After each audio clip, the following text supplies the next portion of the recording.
Thank you guys for coming maiziva neavo vari kuona payoutube guys. Thank you guys ka, don't forget to like mama subscribe. Mukuona chika guys ka pa holiday ino yatiri yeeaster maiziva. Don't drink and drive guys ka, munongoziva maroad edu emuzimbabwe akashata, munozorasa doro maiziva.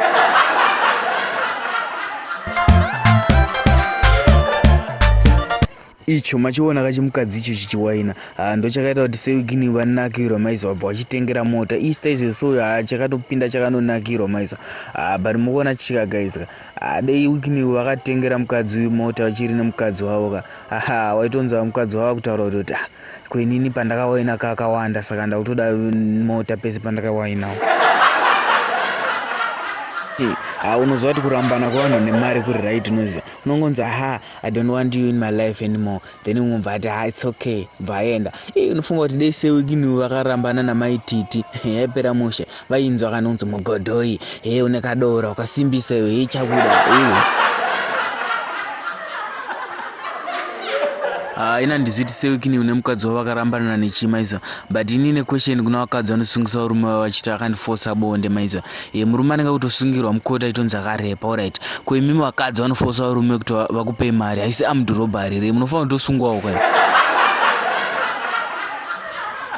Noti dzanguva nyaya dzemari ka amana ka, vakadzi musangoda varume vane mari. Handiti iyo baba wako chaichai kuma 1943 kumota chaichiri kuti $100 vakatadza kuitenga, but unochingoti anzi ndoda murume ane mota.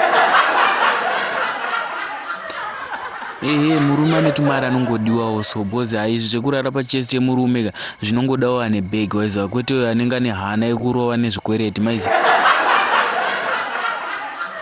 Musandipikisa, inini nyaya idzi ndine experience. Iyo one day ukunzwa ndakatomboenda kuofisi kunoshandira mukadzi wangu waiziva, bva ndatoenda nekumashure ukwaziva, bva ndatomvhara maziso ndobva tanga kuti director kana musadaro tiri pabasa, bva ndati director iwe ndobva ndaenda kumberi kwekubva nditarisa zvakanzi sorry baby, you are my director, you are the director of my life.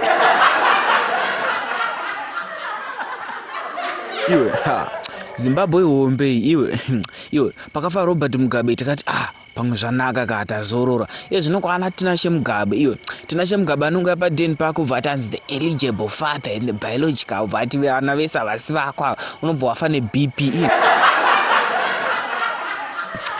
Inditoshaiti vane kwaMugabe isusu takavatadzira isusu. Thank you guys for watching. Don't forget to subscribe mama like amaiza. Tine movie riri kubuda. Sorry guys, last year tikakupromise movie rakazoreka kubuda, but this one riri kubuda muna April maiza. Plus guys, katine imwe channel yedu ine kamucartoon kaya kanouya nenhau kanopisa akaka kanyepe kanokuunzirai ma-updates manyama. Click end screen riro ratobuda pa screen. Click guys, don't forget to subscribe mama like.